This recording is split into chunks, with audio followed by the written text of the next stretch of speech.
All right, cool. Welcome to Be the Market Expert.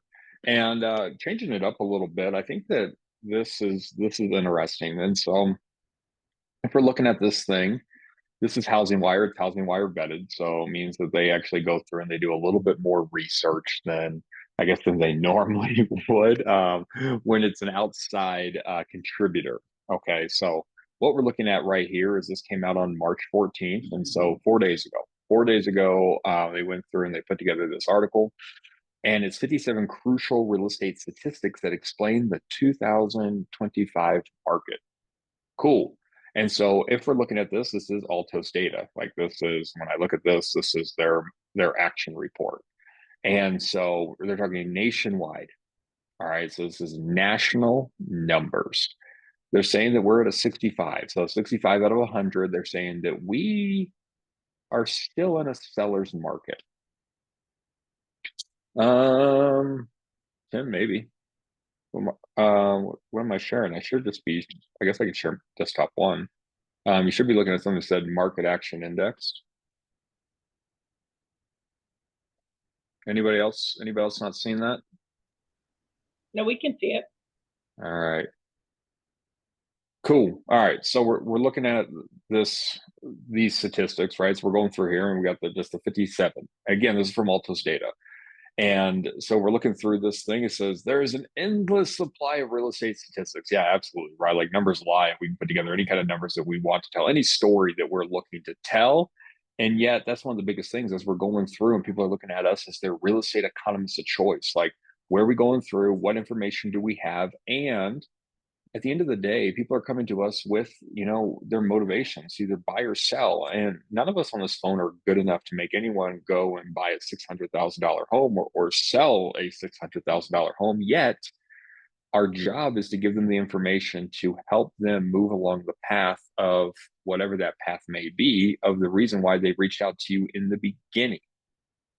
So, right, it says making them feel confident in hiring you to represent them. And yes, that's what it is. Like, welcome to 2025, everyone.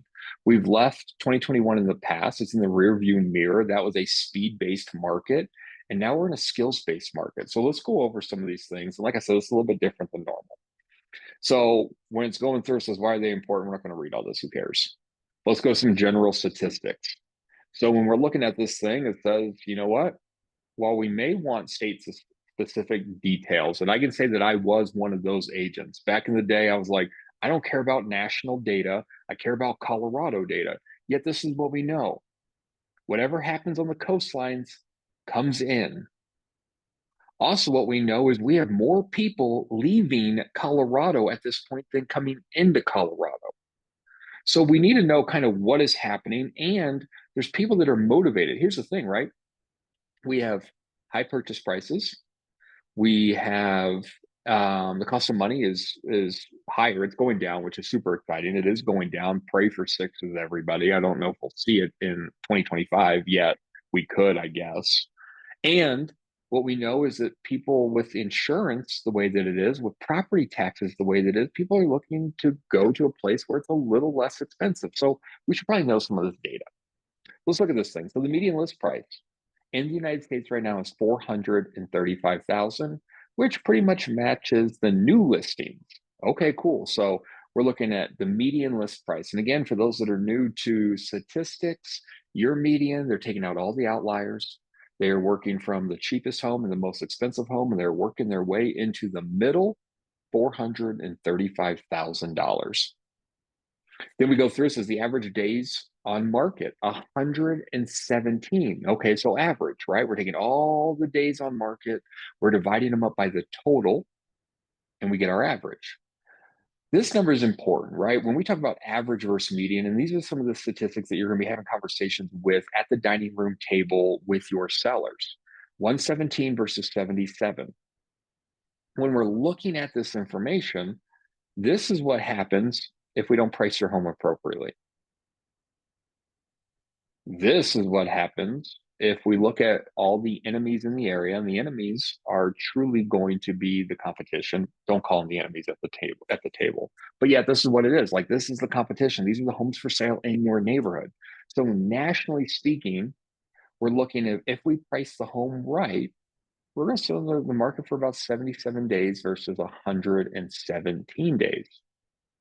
A little bit more than a month, right? We're talking about a month of savings here. There's currently 642,359 properties for sale in the United States. This is good. We need more inventory. The more inventory, the better. And guess what, guys? I get it. Home prices might go flat, they might come down a little bit. And yet, as a seller, that's still good news because what we do know is that most sellers, historically speaking, become buyers. So if we're seeing more properties hit the market, we are seeing home prices stay flatter and or come down a little bit. Well, guess what? On the buy side, you're going to experience the exact same thing. So this is not bad information. This is not doom and gloom when we're looking at this. And we do have these conversations with our sellers. And they say, "Oh, it's not a great time to be a seller." And it's like, well, what happens when you sell your home? Right? If you were to sell your home today, are you going to move into somebody's basement? And if they say, no, I'm going to go buy a house, and you say, well, don't you think that it's going to happen on the other end when you go to buy it as well? Like it's a give and take here, right? When we look at this, we're going to go through. It says the price per square foot, $216, which is up from this time last year. Okay, cool. So price per square foot's going up. That doesn't really mean a whole lot to us. 34% of properties have seen a decrease in price. 3% of properties have seen a price increase. Okay, so 34%. This number is more important. When we're looking at the 34% of homes taking a price decrease, right, that tells me that we're looking at this right here, right? We're looking at this average days on market 117. This is what we know. If we put the home price tag too high, we're going to be chasing the market down. Here's the thing, guys, you never want to be the second cheapest home. And unless your home is the best home in the area, and I don't mean to your opinion, I mean like it really is, no one's going to buy it, right? Like if you have the most expensive home and there's four other homes just like it in the neighborhood, guess what? The buyers are going to choose the cheaper of the homes. So when we look at this and we say 34% of all homes have seen a price decrease, and we look at the difference between 117 and 77, I would be willing to wager money that a lot of these price decreases are actually probably playing around this right here. They're going through, homes are sitting on the market. These sellers have put their home on the market for one reason or another, mostly because there's probably some motivating factor. Motivating factor goes into points to, well, okay, well, we need to decrease the home value because the market has spoken. 3% of the homes have seen a price increase. This number doesn't excite me. Anywhere we go, when we talk about price increase, I think of new builds.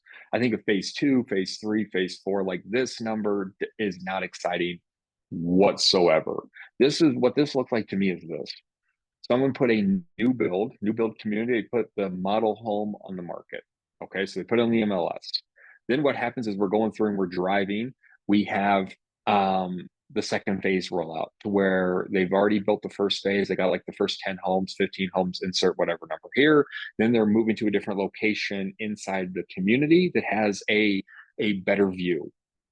And then they just keep doing that. It has bigger lot. It has something that they have perceived more value in. And what they're doing is they're raising the prices. Okay, that's what this number is. This isn't where homes are sitting on the market and they're like, oh, guess what? The home now it hasn't sold in 117 days. Let's increase the price. That's not what's happening here. It says 10% of homes have been relisted. Okay, that makes sense, right? We're going through and we're seeing this where maybe we had some people that were disenfranchised with their home sitting for a little bit. We got through um, the seasonality and they put their home back on the market. And or what has happened here is that we've gone in and we failed to get through some contingencies, right? Buyer and seller, they did not agree on some of the things that were happening inside of the home through the contingency period, and the buyers walked away. Whether they had the right to or not, that this is what this is looking like to me. And then again, says the market action index 37 indicating that there's a slight seller's advantage. Cool, we just talked about that. Let's get rid of that. Cool, let's Go down, let's talk about buyer statistics. All right, so this is what this says. The largest number of home buyers, 24%, are Gen Xers, which are 44 to 58 years old. Okay, cool. So I knowing that number, what does our marketing look like? What are we doing to market to the 44 to 58-year-olds right now? Because we know that they are the largest population of buyers in our country right now. Newsflash, they're probably not on TikTok.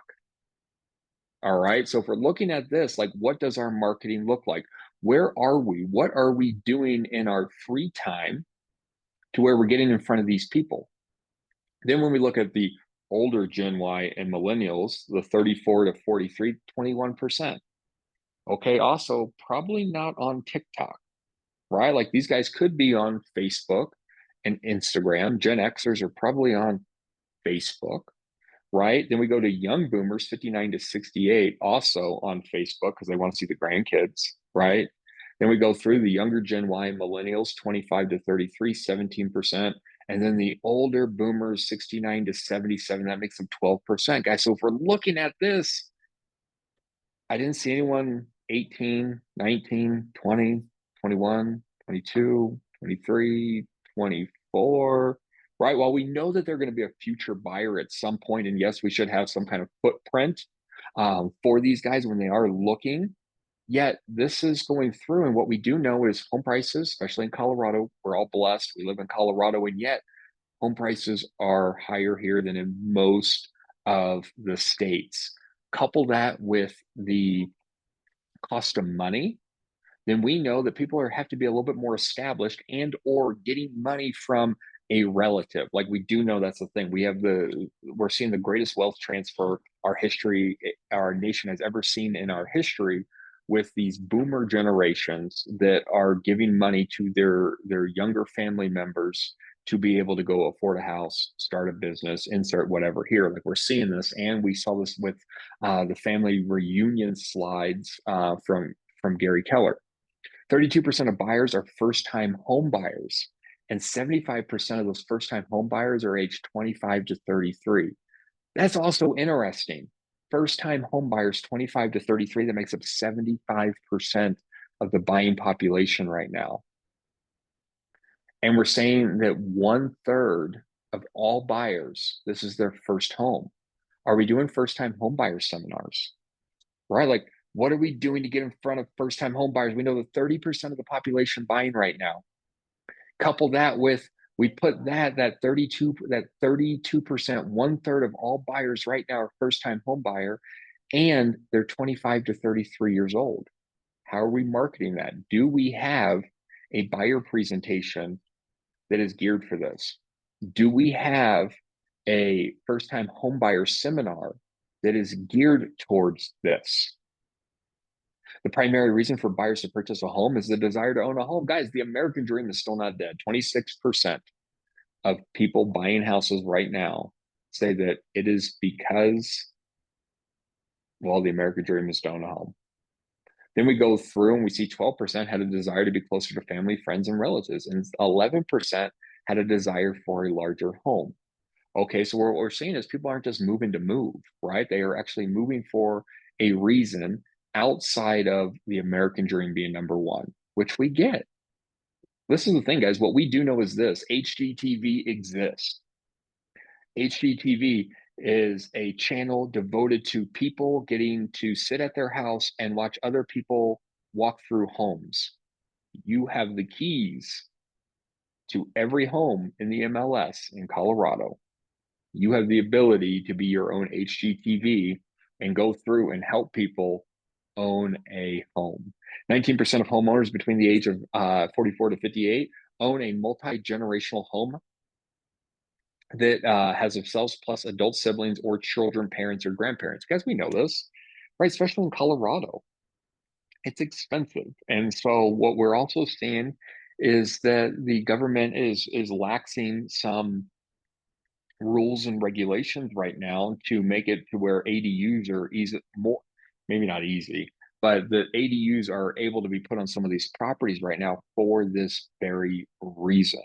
We're also seeing people that are buying these Airbnb setup style homes to where that a family member can live and have their own wing of the house, right? Whether it's in like the basement or somewhere else. 28% homes purchased were 1,500 to 2,000 square feet. Okay, cool. 83% of homes bought were 3 bedroom or more. 59% had 2 full baths. The most important, right, where they're going through, they're saying that heating, right, cooling cost, commuting, energy efficient. And guys, this is what's interesting. I think if we look at like this piece right here, this I think is more of a shift in the buyer pool. Now, while this one isn't a direct correlation, I do think that we are also seeing the younger generation that's coming in. Um, they're also looking to see like if your values align, right? Are you being what are your takes on the environment, right? Like these are actually concerns of the younger generation that's coming in, the people that are going to be eventually, buying and maybe not selling, but definitely buying. And this is what they're saying is a concern to them is energy efficiencies. Okay, so are we going through and we see these energy efficiencies and we know the demographic of first time home buyers? Are we finding the new build communities that actually fit this? And what are we doing to get that information out? 33% of buyers comprised on the price of their or compromised on the price of their home, while 26% of buyers compromised on the condition. Okay, so we're looking at this, and this is very real, right? This doesn't surprise anybody. Like you're looking at this, and yes, homes are expensive. So if you're saying that most people are buying a house because it's the American dream, and we know that the cost of money is a little bit inflated right now with the price of homes, well, your only option is to wait and pray that something changes in your financial situation to where you'll be able to keep up with inflation and or you are making the decision today to set up roots to be a homeowner and live the American dream. 45% of buyers spend 16 or more years in their home. Interesting. So buyers spent 10 weeks searching for a house. Home buyers found photos to be the most valuable feature. And we knew this, right? Like this is what we're going through. When we talk about websites, right? Like we have this conversation internally where people are like, I want a website so I can go and I can do blogs and I can do this and this and this. And it's like, guess what? No one cares about your lifestyle or your vanity shoots that you're doing and you're putting out there. Like home buyers, when they get on, they want to go see photos of houses. Like that's what a home property website is for. 80% of buyers finance their home. Cool. Like we get this. Most people don't have $600,000 in their bank account, but let's look at sellers. 89% of sellers use an agent to sell their home. All right, guys, that leaves 11%. 11% might be doing FISBO and or getting a lawyer involved. But 89%, this is saying again that we just need to get in front of people because they still do need real estate agents. The largest number of home sellers, young boomers, 59 to 68 years old, followed by Gen Xers who are 44 to 58, old boomers 69 to 77. Okay, so we look at this, we're going 44 to 77 years old. Let's more play in the younger boomers to older boomers. Let's just call it the boomer section. Guys, do we have a package, a listing presentation that actually lays out how we make this transition easier for them? And I'm not saying like a 59-year-old really needs you to do a whole lot for them, but what about the 77-year-old? Who are your movers? Who's moving the grand piano? Who are you guys going through and you guys are partnering them with when they are wanting to have the estate sale? What information do we have, guys? Right. I know that's probably more the silent generation is probably the 98. You're probably not having an estate sale for a 77-year-old. And with that being said, like you are the conduit. What are we doing to go through to make sure that we have the resources, package it together so that when we get in front of these people, we can say, this is why you are hiring me, is because I have the resources outside of putting the sign in the yard, putting it on the MLS and just praying that it sells. Like, here are all the other connections that I have. 70% of sellers are repeat sellers. Okay, cool. While 30% are first time sellers. Okay, that matches with these ages that we're seeing. Most sellers sold a larger home to purchase a smaller home. Okay, guys, so we're looking at this. We just talked about estate sales and stuff like this. Well, guess what, guys? If we have a big home, we have a lot of stuff. And if we're going to a smaller home, that stuff can't fit. Who do we know? What moving companies do you know? What estate companies do you know? What people that do professional yard sales? Like, who do you know? What about the professional cleanup crews that actually come through? And if the stuff doesn't sell, they're going to go through, they're going to empty it, and then they're going to clean it. Like, do you have these people? Start looking for them and make sure this is in your value proposition. Go meet them, go have a conversation with them, sit down with them, let them know that you're in the industry, figure out what kind of deals you can run. Like, hey, if I were to recommend you, could you do anything for my clients? Figure that information out, put it on your social media channels, put it in your Rolodex, right? Whatever that looks like, and let's get the word out. The primary reason for selling a home was to move closer to family or friends. Cool. Like, people are selling and people are moving to be closer to family and friends. That was number 2 on the buy side, and it's number 1 on the sell side. The home was too small, which is kind of interesting because we just saw that a lot of people are going to downsize, but they're saying 13% of people actually said the home's too small, because this is what we also know: people are still getting married, people are still having babies, people are going through and they need a bigger house. Like, this is the evolution of life. Like, we get this, and it says, and change in the family situation because of marriage, birth of child, or divorce. Okay, but I say the home is too small definitely corresponds with probably marriage and birth, right? Like, I think these two kind of go in hand to hand. I'm just going to look at this and say that someone didn't understand the question when I look at this. 25% of sellers spent 21 years or more in their home. 68% did not reduce their asking price. 19% did. We saw price decreases. Cool, lining up. 44% of sellers were not urgently selling their home and waited for the right offer. Yeah, guys, like, we saw that 117 days on market. So there's some interesting things about that. All right, let's dive into rentals. Rentals, median rent 1,300. Let's call it 1,400 bucks. I don't know what that looks like in Colorado. That's like a 1 bedroom somewhere. Quarter 4 of 2024. Remember, everything that we're looking at is rear view facing. Rental vacancy was at 7%. Okay, so we had 7% of all rentals nationwide are sitting vacant. Rent prices are up, well, 0.3%, not super exciting, but they're down year over year.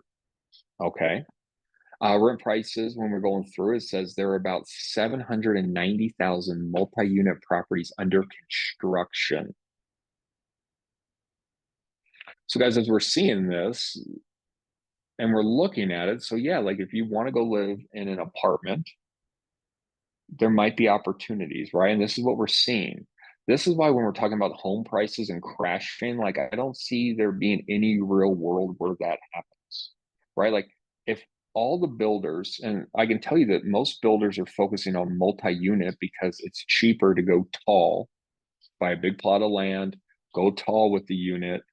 It's cheaper for them to do this to make more money. The ROI is greater in these circumstances than give big plots of land. So when we're talking about someone going in here, and are the prices going to crash? No. What data are we looking at to where we're going to see a price crash, right?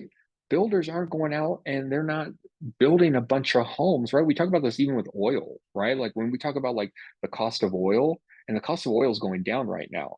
And guess what that means? That means at some point they're going to turn off the spigot. They're going to say, hey, we need our price per barrel to go back up. And they're going to turn off the spigot and they're going to slow production down. And the cost of oil is going to go back up. Same thing here. These guys are not the March of Dimes. These are not a nonprofit. What's going to happen is multi-unit buildings are going to outpace single family because they make more money doing it, especially as we're going through. And if we end up in a trade war on what, April 2nd, like, if it does, like, if this is not posturing by all sides, right? America, Mexico, Canada, like, if we're not posturing and this happens, well, some things are going to get a little bit more expensive. It's going to come to housing because that affects us directly. And so what's going to happen? More focus is going to be here because, again, they're not a nonprofit. They're going to just slow production and homes are going to become more expensive because there's going to be less of them for sale. And so they're going to be able to ramp up the cost and hand it off to the consumer. Rental units are staying on the market for a median of 36 days. Okay, cool. So a little bit less than a sale.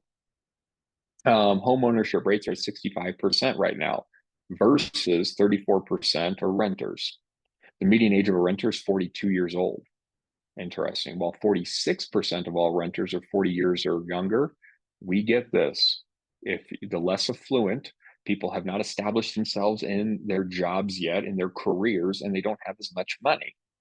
Millennials have the highest number of rent, 31%, followed by Gen Z, then boomers, then Generation X, then the silent generation, which 1% isn't newsworthy.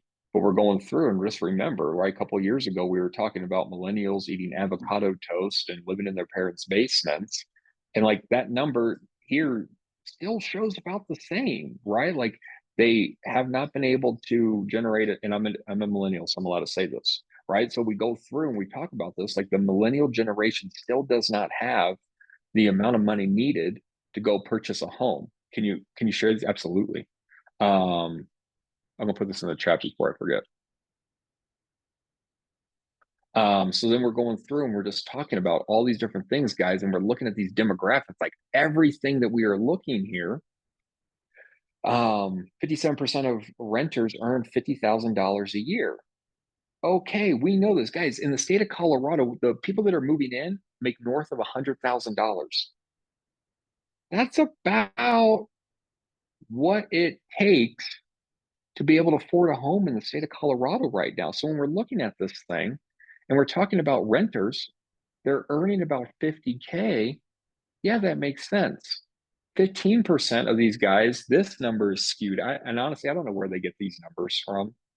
But the Housing Wire did vet them. But when we're looking at this and we're talking about people that earn north of $100,000, I would assume this is going to be like mobile nurses, right? Where they're going through doctors, right? Where they're doing these different things. They're on assignment, if you will, in these different areas. Like we see this happen. I would also probably assume like some of this information is probably based off of, um, Rich Dad Poor Dad, Grant Cardone kind of stuff, where these people are renting properties that they own. Like a big piece of this, and I think that some of these guys, like they go through and I say guys, people, right, where they have toys and a different lifestyle to where they just want to rent in some of these areas for fun. Like I think that's where some of these numbers drive as well. 58% of renters households have a pet. The highest number of renters live in the South. 66% of renters said that the most important item for picking a rental was seeing the lease terms. Yeah, yeah, absolutely. I can tell you as someone that's looking at commercial space right now, like, yeah, absolutely. But then we go into commercial real estate. The office sector, move outs declined 3.5 times in 2024 compared to 2023. Okay, cool. So we're seeing less businesses get out of office space, at least office sector, right? This isn't retail, this is office. And so this is going to be kind of interesting, just as we're seeing like company cultures and things get really weird when people work from home, right? Like we're seeing these different things. And I think they're also seeing that a lot of people that are working from home, they're also taking job interviews from home on company dollars, on company time, and they're going to the competitors to see if they can get more money. And so, yes, I do think that we're going to see a lot more people coming in. It says areas with the highest vacancy, San Francisco, Houston, lowest, North Carolina, and Myrtle Beach, South Carolina. Okay, cool, interesting. Multifamily sector has seen a rental growth of 1%. Yeah, I'm going to assume that we're going to see that a little bit more, right? As we were looking up here and we saw the amount of numbers for the rental market, right? Where they were going through and they were saying 790,000 multifamily properties are under construction. I'm going to assume that this is going to probably change a little bit as well. Over the past year, the retail sector, we're going through and we're seeing rent growth has declined. Okay, so people are paying less money for retail. And the vacancy rate has stayed about steady at 4%. Yet, what we did see a couple days ago, and I can't even remember the companies, but we did see a couple of companies file for bankruptcy, that like some mall companies. So we'll kind of see how this plays out as well. Well, I'm not going to talk about industrial, hotel, and hospitality. I don't know if that really matters as much either. But let's talk about real estate agents. Let's talk about you guys. 88% of home buyers used a real estate agent as their information source. 89% said they found their home with a real estate agent or broker. 25% of homeowners were present with the agent representation disclosure at the first meeting. 41% were with a written agreement. Okay. So we're going through, and we do need to know that we need disclosures in Colorado. Like, this number does not shock us. The top benefits agents provided, 61% said unnoticed features and faults, guys. Yeah, absolutely. We're going through, and here's the thing. Like, yes, I get it. We want to go into these homes and we want to make sure that our people are feeling good about everything. And at the same time, it's also your job to cast a little bit of doubt. They'll respect that. I promise you. Like, you go through a home and you ask them questions as they may be looking to settle and or not make the right decision. Like, your job as an agent, material benefit and material defects. Both of those as an agent with a signed agency agreement, not as a transaction broker. But like, that's a part of it. And so like, they tell you what their motivation is, and then they go and they start landing on a house that doesn't meet anything that they told you. Yeah, question them. Question them a little bit. Negotiations, right, guys? Guess what? 58% says negotiations and better sales contracts and terms. This is the best time to be a real estate agent, and I'm not just saying that. You're right. We had the NAR commission lawsuit come out, and it was supposed to be the end of times. Real estate agents were going to go away. No one was going to make any money. Everything was going to go AI driven, right? Like, I did see an article the other day that said like an AI robot has sold like $100 million in sales or something like that. Like, I saw an article around there. And yet, check this out. You have the ability for concessions right now. Like, if anyone's been around for a while, let's picture 2021. There's no world where you were asking for buyer concessions. You were going to get laughed out of the building, and you were not going to get that offer accepted. You have the ability to negotiate your compensation on the sell side a lot easier right now. And we are seeing the buyers and the sellers come to the table a little bit more to make it more of a win-win. Like, guys, this is the value proposition they're looking for, and you have the ability to do it. Like, it is a great time to be a real estate agent. 43% of buyers and 39% of agents found their agent through a friend, neighbor, or relative. Guys, like, I don't know how many times we can harp more on this, but we're talking about your core advocates, right? The people that know you, like you, trust you. You know that if someone mentions real estate, they're plugging your name. Who are they? You should be able to go through and say, these are my 10 people. These are my 10 people that I go to Top Golf with, or go to coffee, or we have brunch together, we go to church together, insert whatever here. And you know that if someone mentions real estate, they are plugging your name, because 43% of buyers, 39% of sellers said that they mentioned real estate, and either their friend, their neighbor, or relative said, call this person, they are the best. Who are those people for you? You need to know this. This is super important. Like, this is the red book. MREA talks about this. This is important. We're going through. It says agents experience, and guys, I think that a lot of times we go through and we think about the experience really has to do with years in the business, but that's just not the case. Experience is really like how you're going to help these people win. Do you have a buyer presentation? Do you have a listing presentation? Do you have vendor contacts? Who are the people that you were saying when you sit down at the dining room table with this person to tell them how you were going to help them either buy or sell their home? What are you doing to show that you are the market expert to get them to the finish line? That's the experience. The experience is not time in the business. Because here's the thing, if this was about experience as far as time goes, none of us on this call would be real estate agents. None of us, because there are people that have been in this business for 30, 40 years, and they would have all the business, not us. And that's just simply not the case. 73% of the buyers thought that personal calls to inform them about activities was important agent communication strategy. 71% found text messages with property info and communication was important as well. Weird. Communicate to your clients. Buyers, sellers want you to communicate to them. Pick up the phone, text them, whatever their love language is, figure out what it is and use it. 81% of sellers contacted only one agent, guys. Just like Ricky Bobby would tell you in Talladega Nights, if you're not first, you're last, right? When we're looking at this number, all this is saying is we got to be in front of as many people as possible, have as many conversations, be that conduit, be that connector, and you're going to win, right? We talked about these slides. Like, we keep popping up to these slides. You just have to be the first person. We're engaging, we're people. Hey, how are you doing? What's going on in your world? How's the real estate market? We have these conversations. 8 out of 10 times, all you have to do is be the first person to have the conversation and you have a listing. 46% of sellers use the same agent to sell their home. Cool, guys. There's 60%.